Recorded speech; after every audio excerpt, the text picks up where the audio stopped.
Olá, estudante! Estamos aqui no quarto vídeo de língua portuguesa para os juristas. Agora falaremos um pouquinho sobre o texto. Especificamente, falaremos sobre seus elementos, como a coesão e a coerência, e enfatizaremos a necessidade de clareza.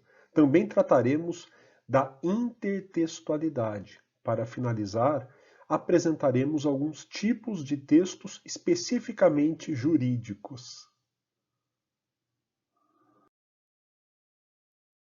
Nosso itinerário, assim como especificado, parte das definições e dos elementos do texto.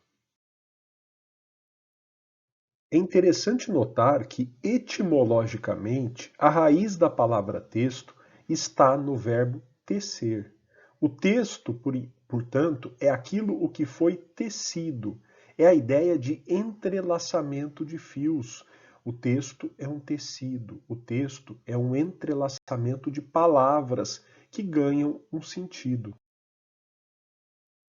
A palavra texto, assim, num sentido amplo, significa toda e qualquer manifestação de uma capacidade textual do ser humano. Seria uma capacidade humana de se expressar por meio dos tais textos. O texto, portanto, é uma forma de comunicação realizada pela composição de signos dentro de regras combinatórias. Nós, então, combinamos os signos respeitando essas regras que são próprias de cada sistema utilizado e terminamos com um texto. O texto, nesse sentido, pode ser um poema, uma música, uma pintura e, claro, uma narrativa, uma dissertação ou, por que não, uma descrição. Mais rotineiramente, porém, usamos a palavra texto num sentido estrito. Assim, o texto é uma passagem que tem um significado, independentemente de seu tamanho. Cumpre ressaltar que essa passagem é uma passagem verbal, portanto composta por palavras. Na maioria das vezes ainda, usamos a palavra texto para designar um conjunto de palavras escritas. Embora nós tenhamos visto que a definição ampla de texto não se limita a isso, nós costumamos, como eu disse, usar mais a palavra nesse sentido. É então importante olhar para o texto com relação ao seu significado, com relação ao seu sentido. Devemos olhar para o sentido do texto, que é marcado pela coerência e pela coesão. Eu vou costurar palavras que vão ter coerência e coesão para formar um texto. Assim, eu posso resumir que, no sentido estrito, texto é um conjunto de palavras que são marcadas pela coerência e pela coesão e tem um significado. Quase que necessariamente, a ideia de texto nos remete à ideia de contexto, aquilo que está com o texto, aquelas informações que acompanham um texto. O contexto pode ser imediato ou mediato, também chamado de situacional. O contexto imediato é aquele conjunto de informações que estão lá, pertinho do texto, ao lado do texto. Por exemplo, o título de um livro, o nome do autor, são informações que estão na capa do livro, que estão logo antes do texto. Portanto, compõem o contexto imediato. Já o contexto situacional são aqueles elementos que vão trazer informações sobre o texto que estão fora do texto, que não estão muitas vezes pertinho do texto, como, por exemplo, a própria história, a geografia, a formação psíquica do autor do texto. Essas informações que correspondem ao ambiente em que o texto foi escrito, ambiente social, ambiente psicológico, podem nos ajudar a compreender o texto. Se ficarmos no sentido estrito da palavra texto, um conjunto de palavras com significado, três tipos de texto são os mais marcantes. O primeiro deles é o texto narrativo. Nesse tipo de texto, há um narrador, ou seja, uma pessoa que conta um fato real ou fictício. Essa pessoa, ao contar esse fato, irá situá-lo em um tempo e um lugar e também apresentará o fato com personagens.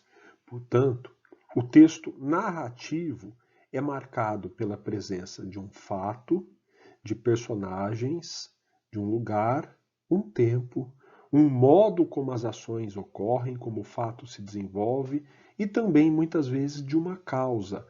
Busca-se contar o fato, mostrando como os acontecimentos se encadeiam ou se encadearam, dando ensejo àquilo que se está narrando. O texto narrativo, portanto, costuma contar uma história. De um modo básico e linear, o texto narrativo, que vai, portanto, contar uma história, inicia-se com uma introdução em que o narrador apresenta o fato que será contado ou narrado. Há uma complicação, há um problema que aparece no curso da narrativa que vai atingir um ponto de tensão que se torna insustentável. A partir daí começa o desenlace, começa o desfecho, ou seja, a resolução do problema, da complicação que foi apresentada durante a história. O segundo dos tipos básicos de texto é o texto descritivo. Nele, há uma apresentação das características de um ser ou de um local. Então, a descrição consiste na apresentação das características de algo, que pode ser um objeto, pode ser uma pessoa, pode ser um lugar. Essas características são captadas pelos sentidos. Então, tudo aquilo que nós captamos pela visão, pela audição, pelo olfato, pelo paladar e pelo tato. São características transformadas no texto em palavras. Podemos pensar em dois tipos de descrição. A descrição técnica, em que eu vou usar palavras científicas para fazê-la, e a descrição literária, em que eu vou usar palavras muitas vezes poéticas. Convém dizer que na descrição técnica, no mais das vezes, eu usarei as palavras no sentido denotativo. A descrição literária permite que eu use palavras num sentido conotativo. Portanto, eu posso fazer uma descrição científica de um fato em que eu quero, a partir dos recursos da ciência, apresentá-lo. Mas também eu posso fazer uma descrição poética, conforme a minha sensibilidade, a minha visão pessoal e as metáforas que, porventura, eu venha a criar. Se no texto narrativo apresenta-se uma história, apresentam-se fatos, se no texto descritivo apresentam-se as características de um ser, no terceiro tipo de texto, que é o dissertativo, são apresentadas ideias e argumentos que podem defendê-las ou criticá-las. Portanto, o texto dissertativo se caracteriza por ter uma tese, por ter uma ideia, ao menos, que será defendida ou criticada pelo autor. Há uma estrutura básica do texto dissertativo. Nessa estrutura, primeiro, se propõe a ideia ou a tese. Essa proposição pode ser declarando qual é a tese, trazendo uma pergunta, trazendo uma definição, falando de um acontecimento histórico ou do desenvolvimento histórico da tese, ou ainda citando alguém. São formas que você pode utilizar para começar um texto dissertativo. A segunda parte é o desenvolvimento. É aquele momento em que você vai trazer os argumentos favoráveis e, eventualmente, contrários à tese. Então, se você vai defender a tese, obviamente, você vai trazer argumentos favoráveis que sejam mais fortes. E se você vai contrariar a tese, você optará por trazer argumentos que favoreçam essa contrariedade. Por fim, uma vez apresentados os argumentos, você deve concluir. Essa estrutura de texto dissertativo é muito importante na ciência. Nós temos inúmeros textos científicos, como monografia, como a dissertação e a tese, que adotam o formato dissertativo. Apresentadas as definições preliminares e os tipos mais importantes de texto, vamos agora falar da necessidade de clareza, sobretudo para os textos científicos. Para chegarmos à clareza, precisamos partir da ideia de que o autor terá uma ideia, seja para narrar um fato, seja para descrever algo, seja para defender uma tese, e irá transformar essa ideia propriamente no texto. O texto será a mensagem enviada para o receptor. O leitor, o receptor, tentará desvendar o texto, tentará encontrar o significado do texto, ou seja, tentará, a partir do ato da leitura, encontrar a ideia originariamente pensada pelo autor. Isso nos faz crer que o significado do texto precisa ser construído. Portanto, o sentido ou o significado do texto exigirá uma atividade tanto do emissor, que tentará criar um texto que possa ser compreendido, quanto especificamente do receptor ou do leitor. É importante, então, entender que para que um texto seja compreendido, não basta o esforço do emissor, mas também é importante uma atuação bastante ativa do receptor. Se o leitor passivamente percorrer os olhos pelas palavras, sem qualquer esforço, ele não chegará ao significado, ao sentido do texto. Portanto, podemos dizer que o sentido do texto não depende apenas das palavras que estão escritas no papel. Como dito, ele depende também do esforço do receptor. O receptor tem que, a partir daquela estrutura, com informações que estão no contexto, buscar um significado para o texto. Tudo isso porque o texto não é um agrupamento aleatório de palavras. Não são palavras que estão a esmo arremessadas na folha de papel pelo autor. O texto, ao contrário, é um agrupamento voluntário, um agrupamento em que há uma intenção comunicativa do autor. O autor quer passar um significado para o leitor. O autor faz a sua parte. Ele se esforça para produzir um texto cujo significado esteja dentro dele. A segunda parte do esforço agora é do leitor ou do receptor, que deve colher informações contextuais para que ele possa devidamente encontrar o significado que o autor colocou nesse texto. Se o sentido do texto precisa ser construído e exige a participação também do leitor ou do receptor, podemos concluir que não será qualquer leitor ou qualquer receptor que compreenderá um texto. Existem requisitos para que o receptor compreenda o texto. O primeiro, obviamente, é que ele domine a língua, ou seja, o código em que o texto foi escrito.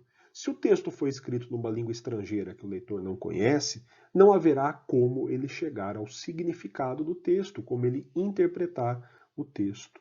Depois, também é imprescindível que haja um mínimo de conhecimento contextual, ou seja, daquelas informações imediatas e situacionais que acompanham o texto. Elas são, na maioria das vezes, fundamentais para uma correta compreensão do texto. Além disso, é importante a capacidade de perceber a intertextualidade no leitor. O leitor deve perceber que o texto faz referência a outros, sobretudo um texto científico que se inspira em outros textos, em outras pesquisas feitas na área. E muitas vezes ocorrem citações, ocorrem paráfrases, ocorrem as mais devidas referências a outros textos. Por fim, há a necessidade de o leitor ter aquilo que chamamos de competência enciclopédica. Para compreender um texto, é importante que o leitor tenha conhecimento de mundo. A ignorância muitas vezes dificulta a compreensão do texto. Pessoas que não são bem informadas sobre o que acontece no presente, pessoas que não conhecem a história, pessoas que não conhecem a geografia, têm muito mais dificuldades para compreender o texto do que aquelas que conhecem esses elementos, posto que eles são indispensáveis para a construção do sentido. Quem não tem informações desse naipe, muitas vezes perde muito do que foi dito ou escrito em um texto, simplesmente pela ignorância.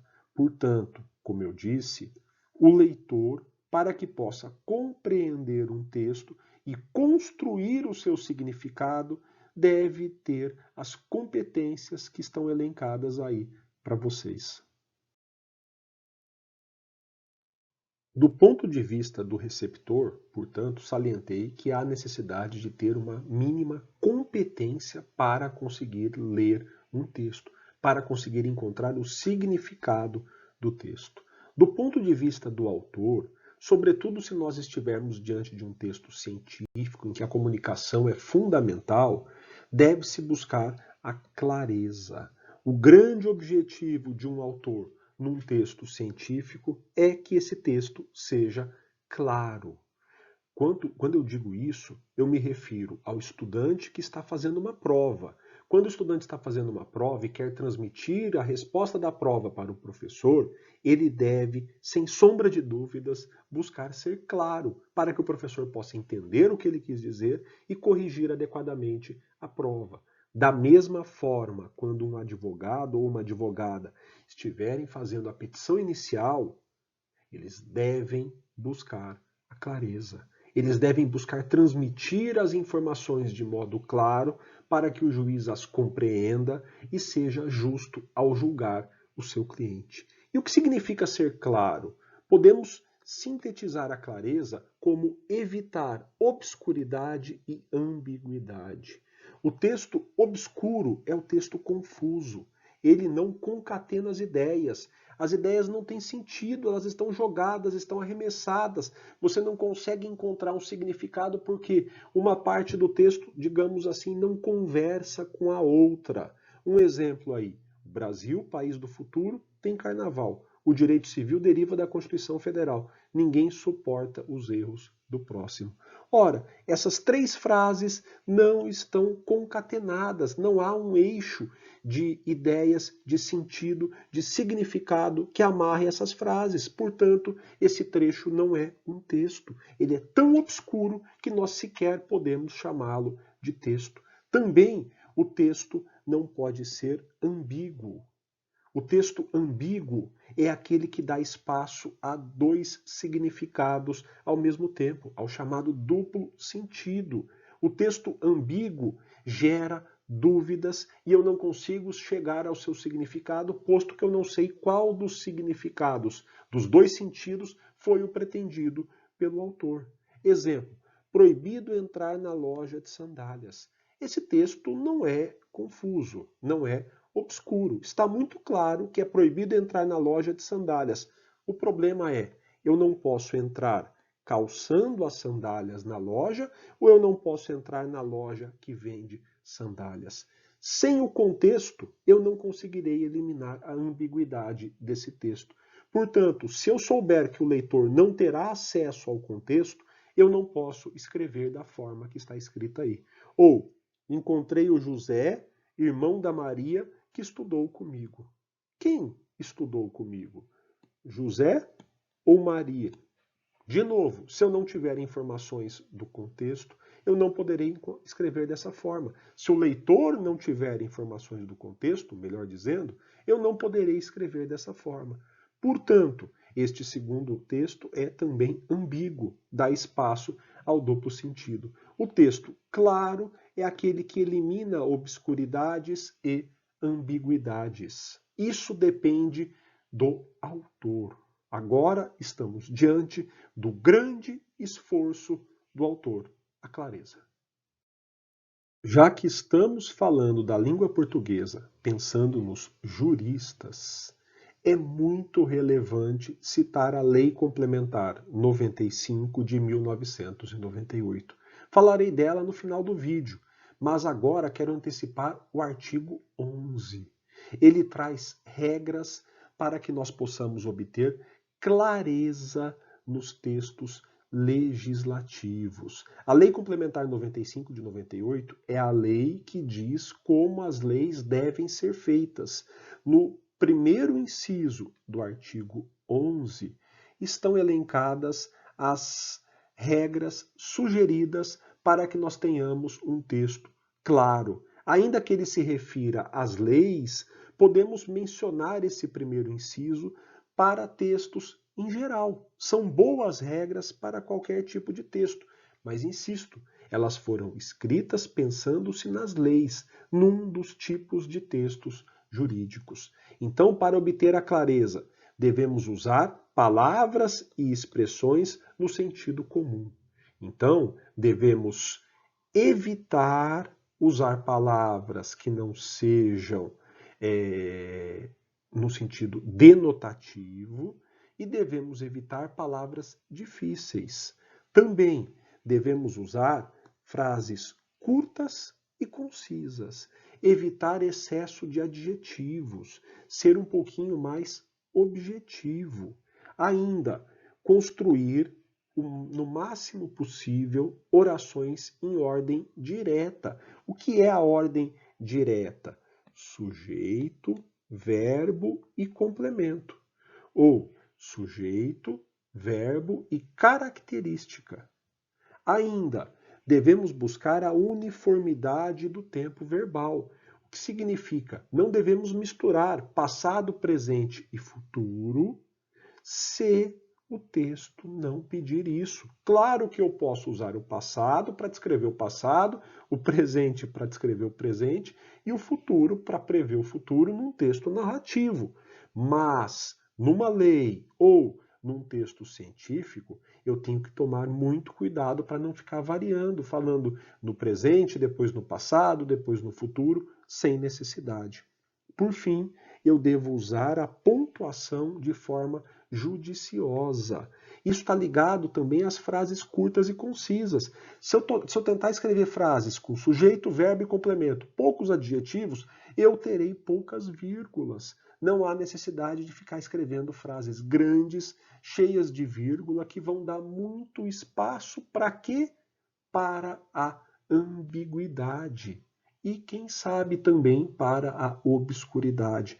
Então, essas regras pensam justamente em evitar a obscuridade e a ambiguidade das leis. Mas, como eu disse, você pode usar essas regras para produzir textos científicos de modo geral.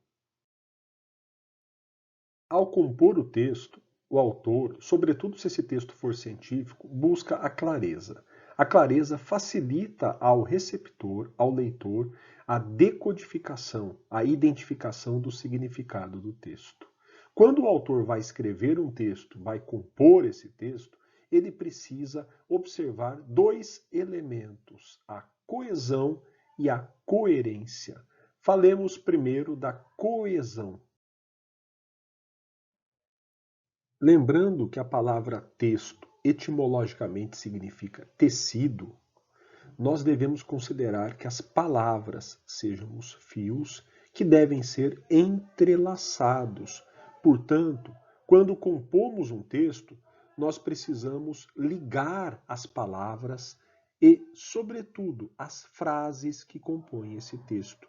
A isso chamamos de coesão, ou seja, a ligação, a relação, a conexão das palavras, expressões e frases do texto. Por exemplo, comprei um celular que foi muito útil para realizar a prova. Ora, as duas partes desse texto estão ligadas pela palavra que.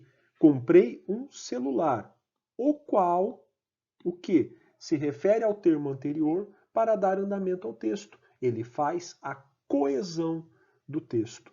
Então, eu tenho que pensar em coesão em todos os níveis do texto. Eu preciso pensar em coesão, em ligar as palavras dentro de uma oração, as orações dentro de um período e também os períodos para compor o grande texto em si. Para dar coesão textual, podemos usar alguns tipos de palavras. Se pensarmos no nível entre orações, para ligarmos orações, podemos pensar inicialmente em artigos definidos e indefinidos. Veja o exemplo. Era uma vez uma princesa que vivia num castelo. Um dia, a princesa, qual princesa? Aquela que eu já citei no texto. Portanto, o artigo definido a liga-se à princesa que foi citada anteriormente. Ele está cumprindo a função de amarrar o texto. O mesmo eu posso dizer com relação a pronomes. Luiz e Márcio trabalham juntos. Este, ou seja, o Márcio, dedica-se a causas criminais. Aquele, o Luiz, a questões tributárias. Esses dois pronomes estão amarrando o texto, estão dando coesão textual. Ou ainda, numerais. Haverá prêmios para os melhores alunos. O primeiro o quê? O primeiro prêmio. Eu estou me referindo a outra parte do texto. Com isso, vamos costurando o texto. Também advérbios e locuções adverbiais. Lá, aí, aqui, acima, abaixo, assim. Fui ao mercado. Lá, comprei muita coisa. Opa, lá onde? Lá no mercado. O lá liga-se, refere-se ao mercado. E ele liga as partes do texto. Então, quais partes? Nesse caso, as orações. Essas palavras cumprem a função de dar coesão ao texto, de ligar as orações do texto. Existem palavras que ligam as partes do texto e já antecipam para o leitor ou para o receptor ideias. Então, quando queremos ligar as partes do texto, transmitindo, por exemplo, a ideia de adição, podemos usar ademais, e, inclusive, outrossim também. Se quisermos reforçar a ideia de afirmação, podemos usar certamente, com certeza, de certo, efetivamente e sim. Quando queremos transmitir a ideia de exclusão ligando as partes do texto, podemos usar apenas, exceto, salvo, sem dúvida, só, somente. Quando queremos trazer uma explicação ou mostrar uma consequência, podemos usar assim, consequentemente, então, logo, posto isso. Já se a ideia for de negação, podemos usar jamais, não, nunca, tampouco. E se a ideia for de oposição, podemos usar mas, contudo, entretanto, porém, todavia. Essas palavras que, portanto, ligam as partes do texto, permitindo a progressão do texto e transmitindo uma ideia, fazem a chamada coesão sequencial do texto. Não basta, porém, que eu amarre as partes do texto com palavras para que o conjunto de palavras se transforme no texto. É preciso também que esse conjunto tenha uma ideia, tenha um significado. E aí nós começamos a falar de coerência textual. As partes têm que fazer sentido.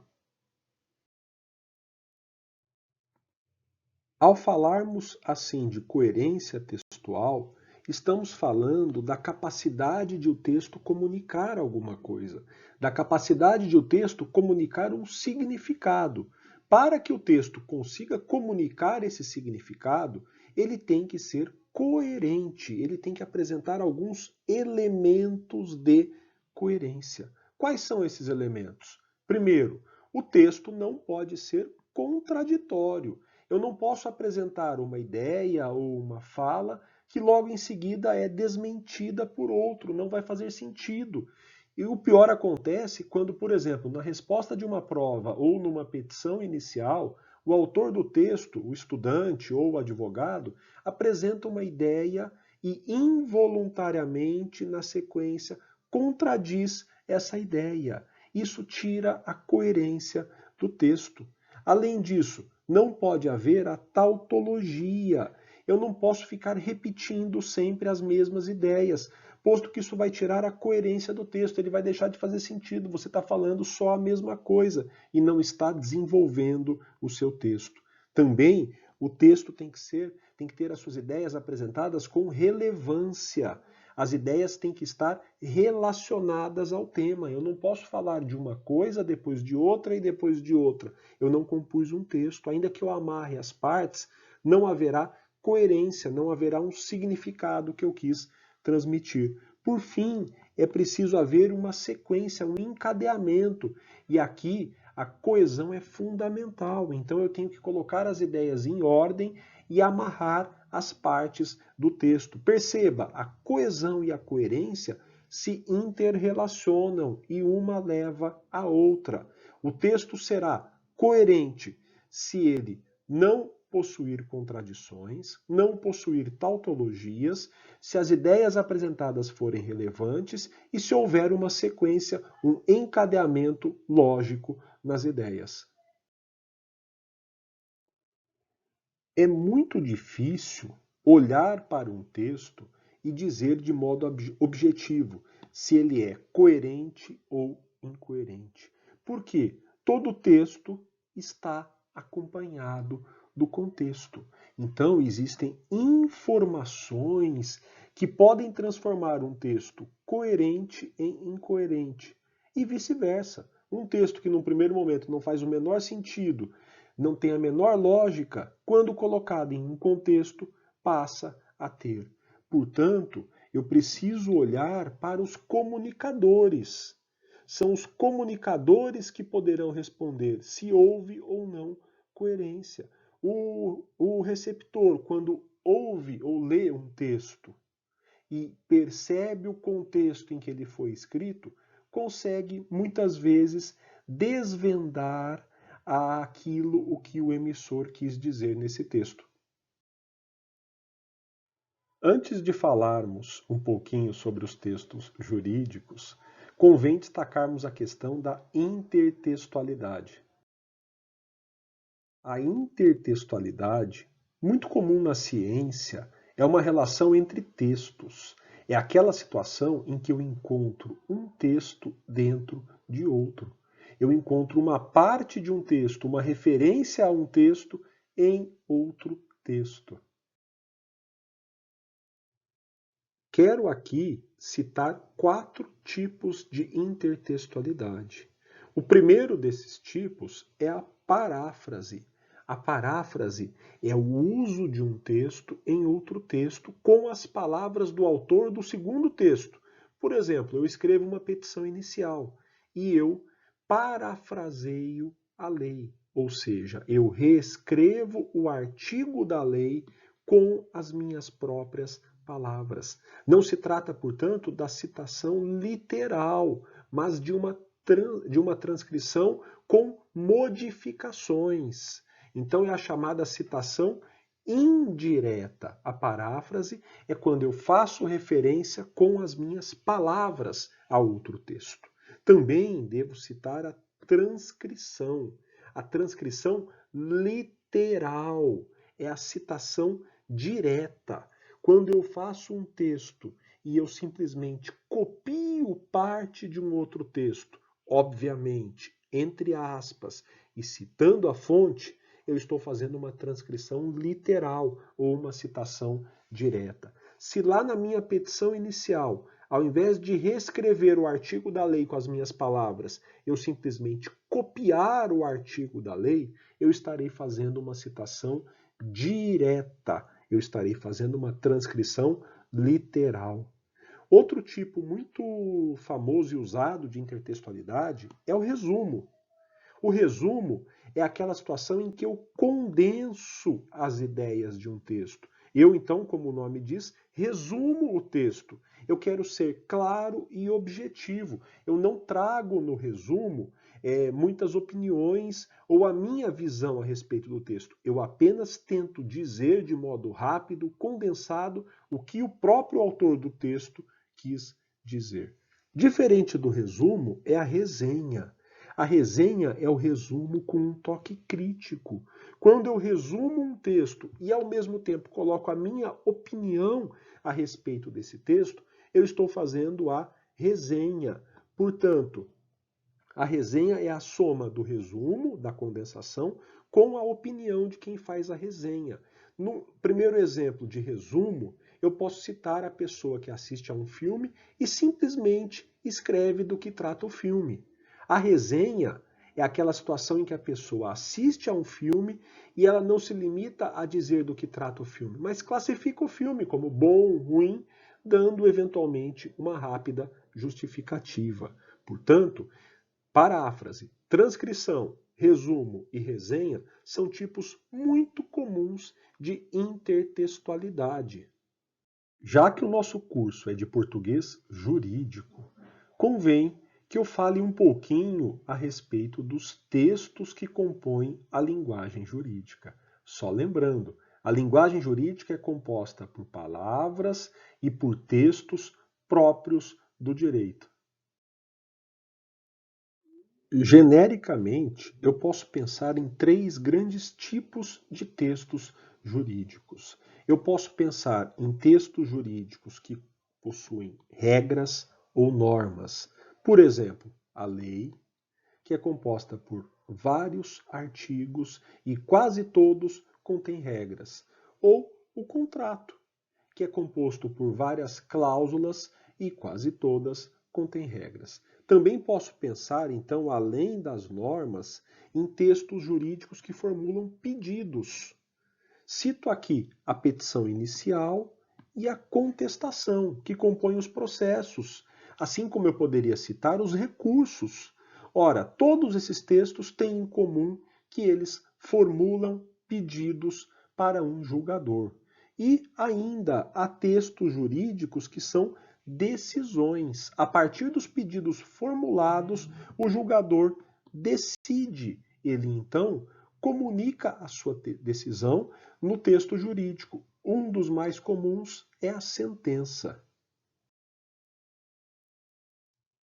A petição inicial é um dos textos jurídicos mais utilizados pelos advogados e pelas advogadas.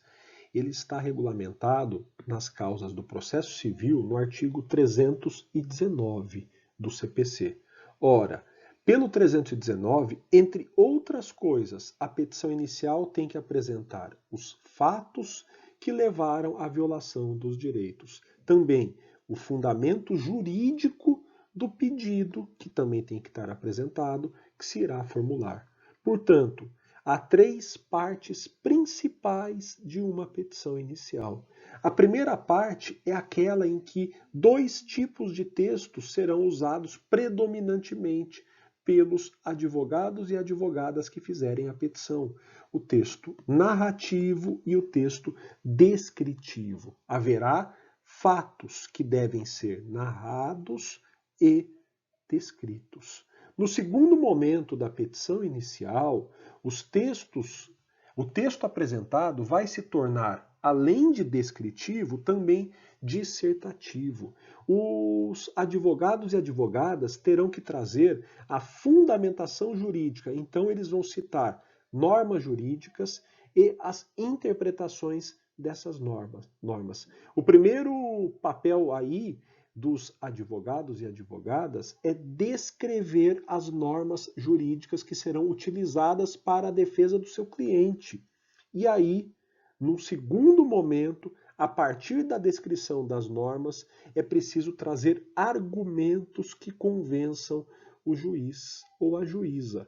Então, nesse segundo momento, é muito importante o caráter dissertativo do texto. É preciso, como eu disse, transformar as normas e as interpretações que estão descritas em argumentos favoráveis ao cliente. Por fim, a partir do que foi trazido na fundamentação, será formulado um pedido. E aí é importante que se consiga descrever pormenorizadamente qual o pedido a ser formulado. Portanto, o que eu quero mostrar aí para vocês é que uma petição inicial, que é um pedido, é um tipo de texto jurídico, faz uso dos 3 tipos genéricos de texto: narração, descrição e dissertação. Na primeira instância, as petições iniciais e as contestações terminam julgadas por uma sentença. A sentença está prevista, entre outros, no artigo 489 do Código de Processo Civil. Ela também possui 3 partes principais que também trabalham com os 3 tipos básicos de texto. A sentença tem um relatório, uma fundamentação e um dispositivo. No relatório, é o momento em que o juiz ou a juíza irá narrar tudo o que aconteceu no processo e irá descrever, eventualmente, os direitos que estão violados em termos fáticos. Na fundamentação, o juiz ou a juíza irá usar normas jurídicas que precisarão ser descritas para compor os seus argumentos favoráveis à tese de julgamento que será adotada. Por fim, no dispositivo, aquela fundamentação será articulada à decisão. Fundamentalmente, aquele que julga irá descrever a sua decisão nessa parte final. Por fim, quero falar um pouquinho sobre as leis. Entre os textos normativos, leis e contratos são os mais importantes. No Brasil, como eu já falei lá no meio do vídeo, as leis a redação das leis, melhor dizendo, está prevista pela Lei Complementar 95 de 1998. Essa lei complementar, então, estabelece como devem ser escritas as leis. E olha só, o artigo 3º diz que a lei tem 3 partes: a parte preliminar, a parte normativa e a parte final. A parte preliminar apresenta a epígrafe, ementa, preâmbulo, enunciado da lei e indicação do âmbito de aplicação dessa lei. A parte normativa traz propriamente as regras que vão permitir, proibir ou obrigar as pessoas. E a parte final, por fim, traz as últimas medidas da lei, como disposições transitórias, cláusula de vigência e cláusula de revogação. Portanto, a lei complementar estrutura as leis no Brasil em 3 partes: parte preliminar, normativa e final. Como exemplo, trago a Lei 13.979, de 6 de fevereiro de 2020. Perceba que essa parte aí sinalizada em azul é a epígrafe. Então, o que é a epígrafe? É a identificação numérica da lei. E ela tem que indicar o número da lei e o ano em que ela foi promulgada. Abaixo da epígrafe aparece a ementa. Ela é um textinho curtinho que resume a lei. Então, a ementa traz a finalidade e o objeto da lei.